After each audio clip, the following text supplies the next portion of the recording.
So good morning all. In last class we discussed about path testing. In this path testing, we discuss the control flow graph. In that we discuss about what is process block, what is decisions, what is junctions, and what is case statement. So in this, process block means a sequence of program statements uninterrupted by decisions or junctions with a single entry and single exit. Okay, that means if you observe that in this process block, so this is the entry point, so this is the entry, and so this is the exit. And junctions is nothing but a point in the program where control flow can merge. That means multiple paths is connected in junction. Decisions means a program point at which the control flow can diverge, so based on the condition. So case statement is nothing but a multi-way branch or decision. And we discuss about difference between control flow graph and flow chart. The compact representation of the program we called as a control flow graph, and coming to flow chart, usually multi-page description. So why? So every part of the process block are drawn in the flow chart, but coming to the control flow graph, inside details of process block are not shown. And in last class only we complete this, how we are going to draw the flow chart. So this is the program. So for this program, so this is the flow chart. So this is the input x comma y first instruction, z equals to x plus y second instruction, so b equals to x minus y is third instruction. If you draw the control flow graph, then you can combine these three into one process block. Why? So when you entry to this block, so this is only the point to exit. So we can represent these three statements with a single process block. Okay. So this is a simple flow graph. So these are the three we called as a P1. So these three statements we are called as a P1. So this is the decision box. Here you check some condition. If this condition is true, you are going to go to SAM. So this is another part. So this is the junction. So this is the decision. So this is the process block. If it is false, you are going to this JOE junction. In JOE junction, so this is the P2. So J equals to J plus V. And after SAM, so this is the junction, you are going to execute J equals to J minus V. So this is the loop. For n equals to 0 to V, Z equals to Z minus 1, next n means n equals to n plus 1. Okay.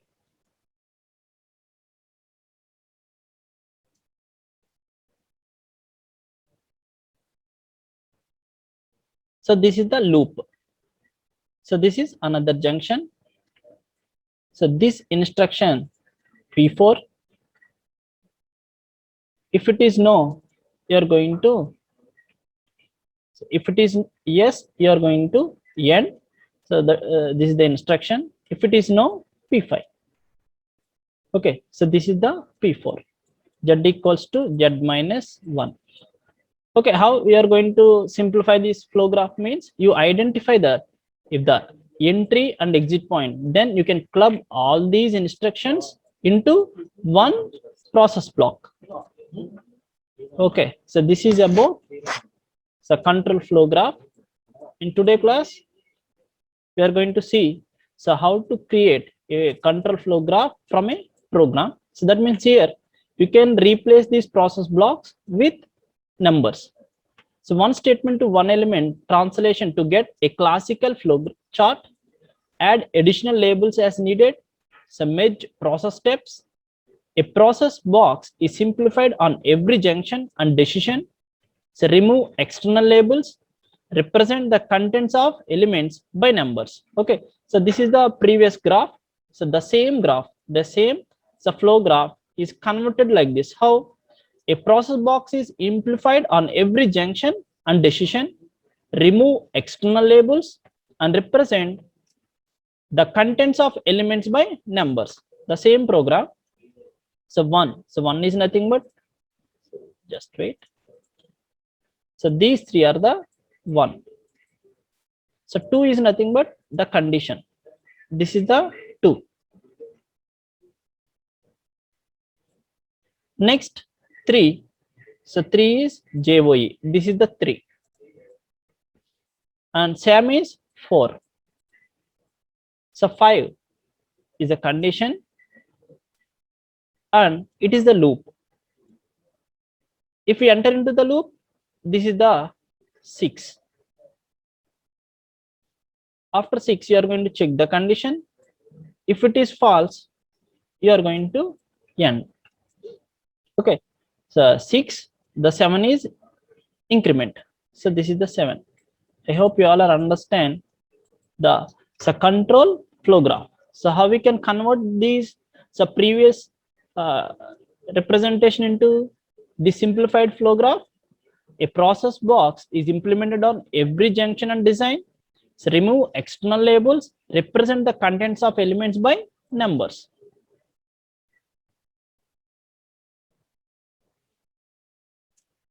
So linked list notation of control flow graph. So this is the node. So this is the one. So 3 instructions. And after this, the exit is 2 point, second one. So this is the entry. After completion of this first block, you are going to enter into this second block. That means the node, initial node, so processing labels and decisions. So what is the next node? So let us take this instruction as example. So 1 is the node number. So what we are going to process here? Begin input x, y, z equals to x plus y, v equals to x minus y. So coming to next node. So after completion of this first node, you are going to enter into second node. So this is the second. And next one, node is 2. What we are doing in second node? We can check the condition. You can check the condition. We observe this is the condition here. Z greater than or equals to 0 is the condition.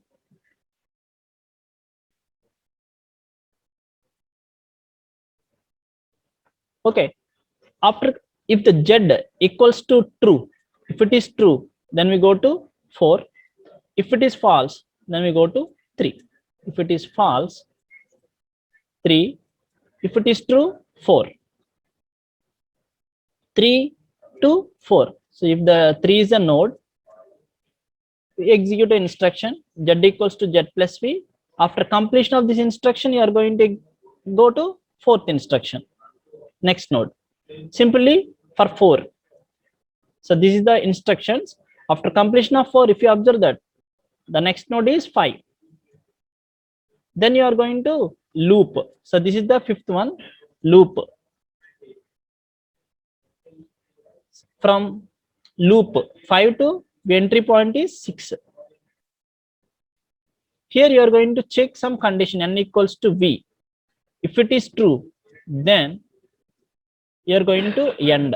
So this is the end point here. This is the end. If it is false, then go to 7 and increment the n value. And again you can check the condition. And again you can check based on the result, you are going to choose the path.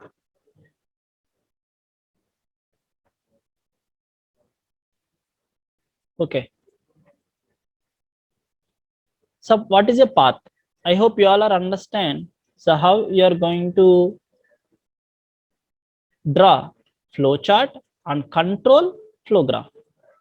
So flow chart is nothing but it's a detailed graphical representation of the program.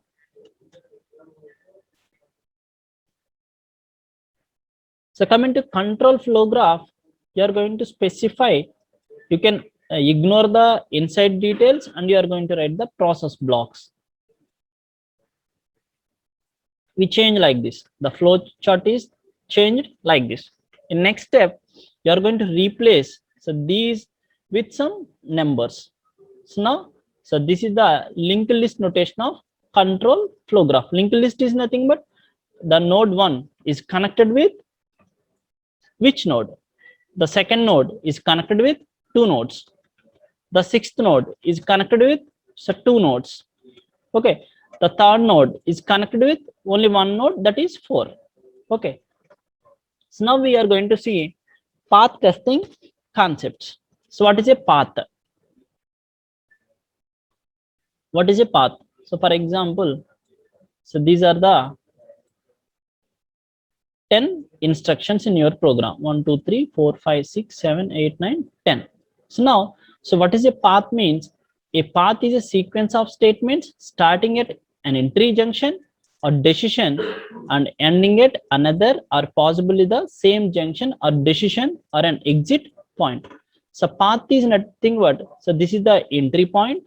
You execute all the instructions. If there is no decisions, then you are going to execute all the instructions. So this we are called as a path.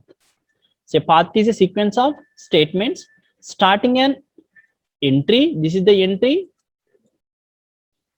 junction or decision, and ending at another. That means this is the one process block or condition or anything.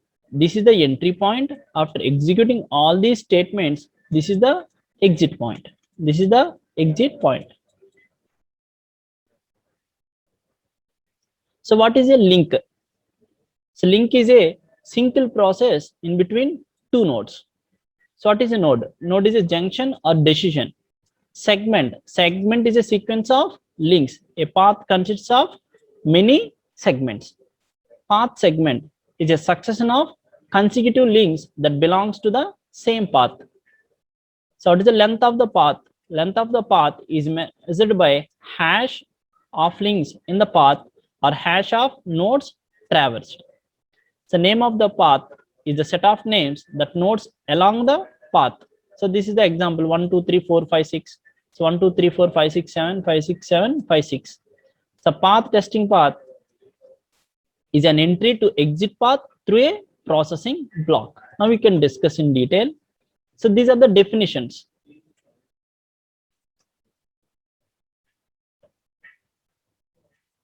To take this example, the path. So what is a link? Link is a single process in between 2 nodes. So this is the link. If you observe that this arrow mark, so this arrow mark is a link.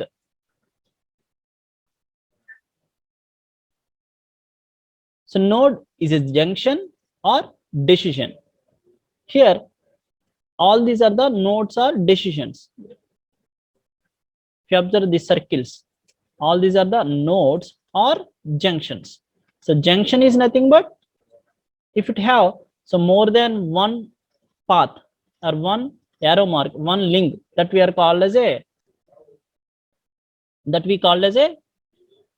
sorry. So that we call as a node. Segment. What is a segment? Segment is a sequence of links. A path consists of many segments. For example, so this is the one segment. This is the one segment. So this is the one segment.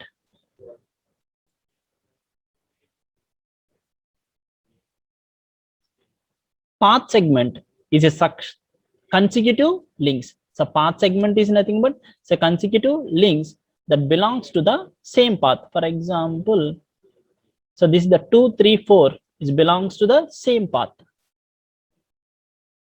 So length of the path is measured by hash. So here 2 3 4, how many paths we have?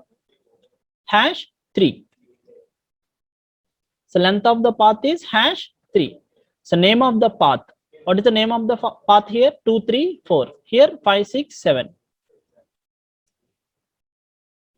So path testing path is an entry to exit path through a processing block. If you are taking that one, so path testing path is an entry to exit path through a processing block. So this is the processing block. So P1. So P1 is a consists of 3 instructions.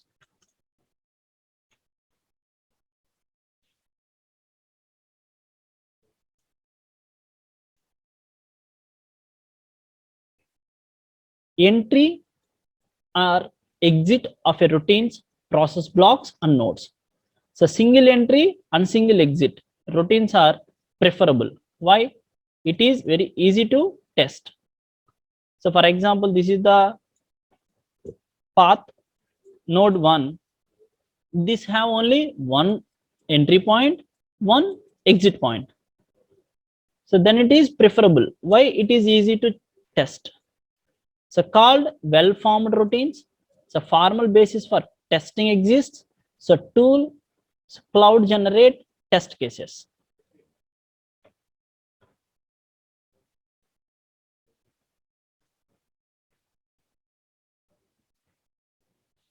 So next one, multi-entry, multi-exit routines.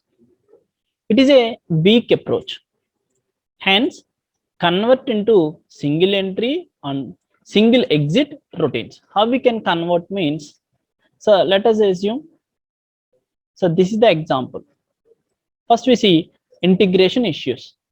So large hash of inter-process interfaces creates problem in integration.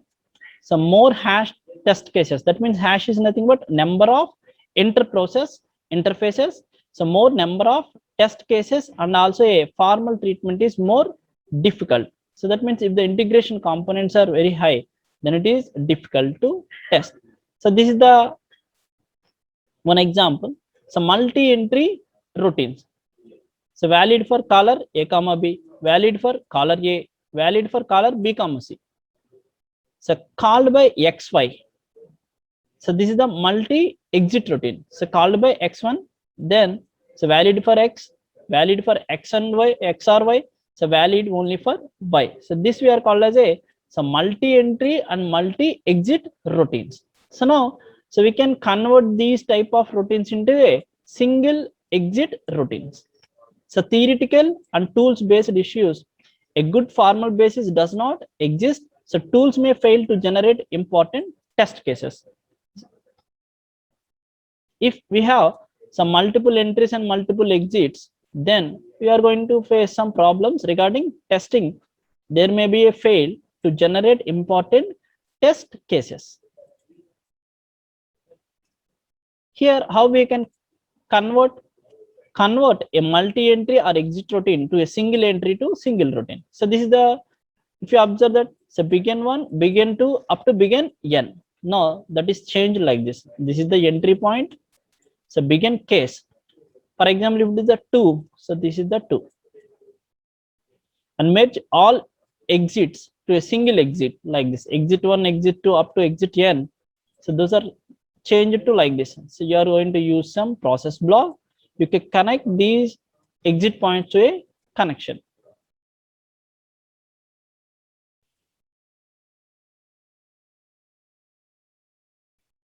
Next, test strategy for multi-entry or exit routines. Get rid of them. So control those you cannot get rid of. So convert to single entry or exit routines. So do unit testing by treating each entry exit combinations as if it were a completely different routine. So that means you can take those entry and exit combinations as a unit testing. So recognize that integration testing is heavier. So understand the strategies and assumptions in the automatic test generators and confirm that they do work for multi-entry and multi-exit routines. So what is the test strategies you are going to follow for multi-entry and exit routines? So get rid of them. So control those you cannot get rid of them. That means, so how you can convert the multi-entry and exit routines into single entry and single routines? You can identify them. Next, so do unit testing by treating each entry exit combination. So do unit testing on each component. Recognize that integration testing is heavier. Why? you're dividing the components into parts, so integration testing is heavier. So after completion of unit testing, you are going to perform the integration testing.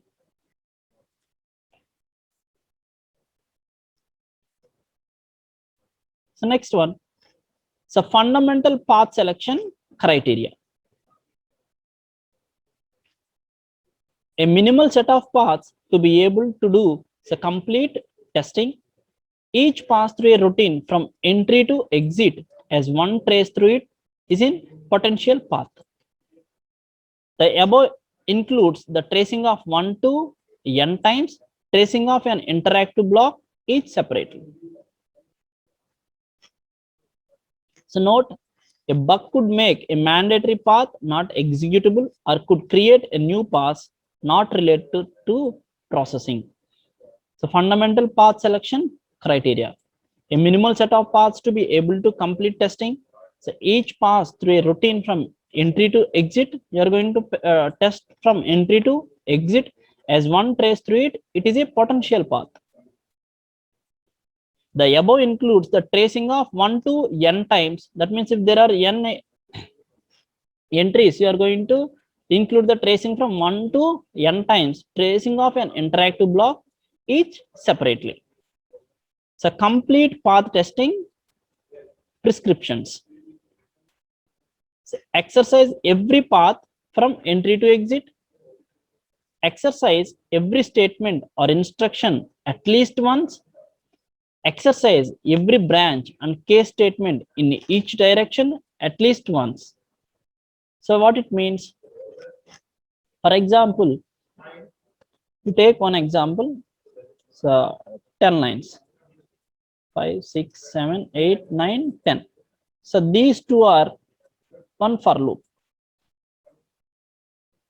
These two are one conditional statement.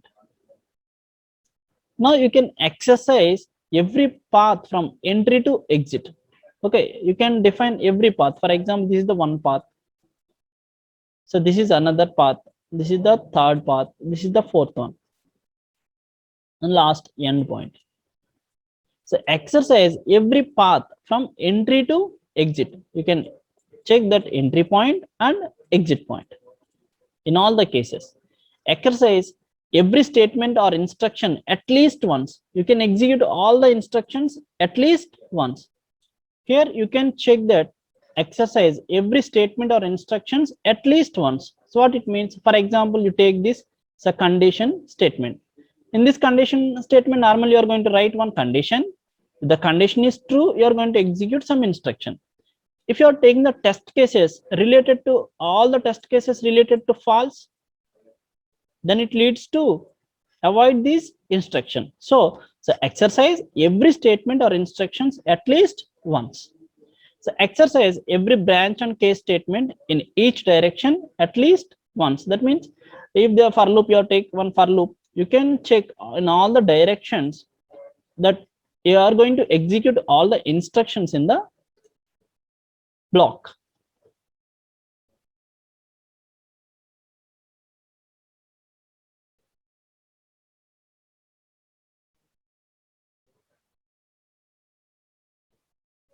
Okay. So path testing criteria. So path testing, so P alpha. So execute all possible control flow paths through the program, but typically restricted to entry and exit paths. Implies 100% path coverage. It's impossible to achieve. So 100% path coverage. So here you are going to execute all the possible control flow paths through the program, but typically restricted to entry to exit paths. What it means? So for example, you take a process block. In this process block, you are going to check all the instructions, and once you enter into the block and once you exit from this block. So statement testing. So P1, execute all the statements in the program at least once under the sum test.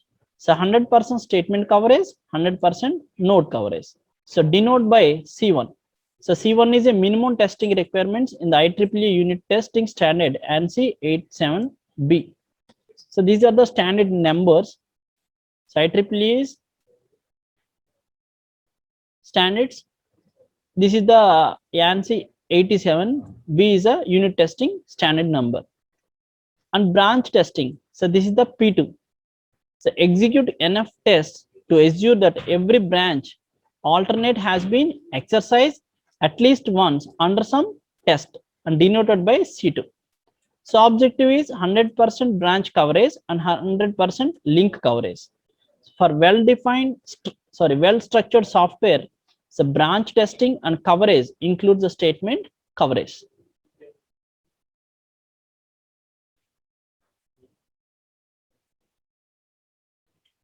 So picking enough paths for achieving C1 plus C2. So this is the P1. So this is the entry point. So P1, here this is the condition, z greater than or equals to 0. So already, just wait. So this is the program. Okay, the same program, input x comma y, z equals to x plus y. For this we draw one flow graph, the same example here.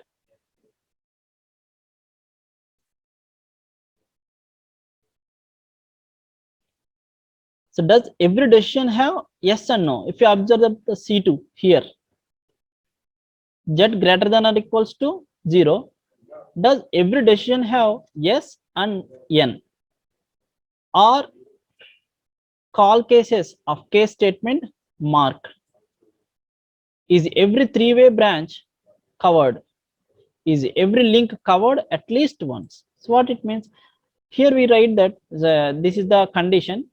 In one case, you are going to check it is true. It is true, or yes, you are going to execute some. Now in this case, you are going to check all the cases. Once you can give the no case, then you can check that this statement is executed or not.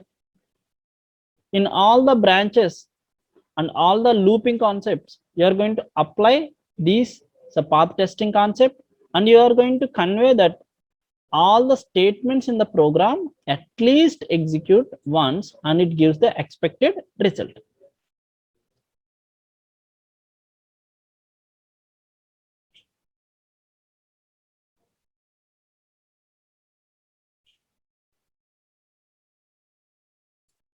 So revised path selection rules.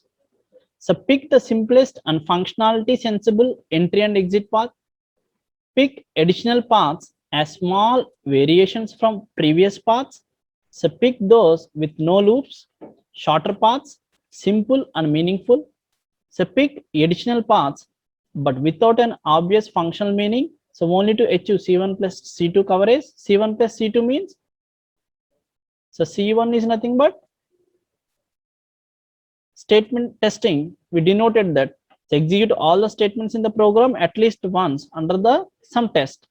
So C1 is a minimum test requirement in the IEEE unit testing standard.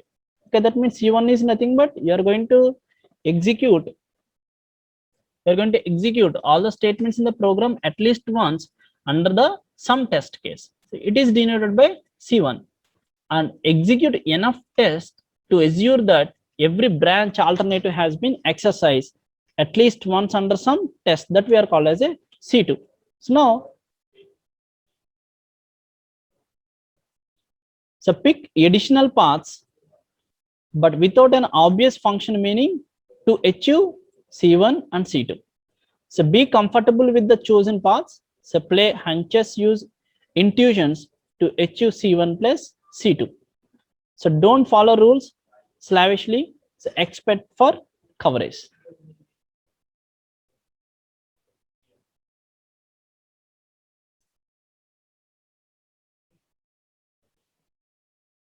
So testing of paths involving loops. So bugs in interactive statements apparently are not discovered by C1 plus C2, but the testing at the boundaries of loop variables. So types of iterative statements: single loop statements, so nested loops, concatenated loops, horrible loops. So these are different types of loops. So one is single loop statement, second one is nested loops, third one is concatenated loops, fourth one is horrible loops. So let us denote the minimum hash. Hash is nothing but number of iterations by n min, the maximum hash of iterations by n max, the value of loop counter value by v, the number of test cases by t, the number of iterations carried out by n. So n min is nothing but minimum number of iterations. So minimum number of iterations, n max means maximum number of iterations. The value of loop control value is denoted by v. The test cases are indicating with t, and n is number of iterations carried out. Okay, this is the minimum iterations, maximum iterations, n max. The loop control variable is v, number of test cases is t, and number of iterations are n.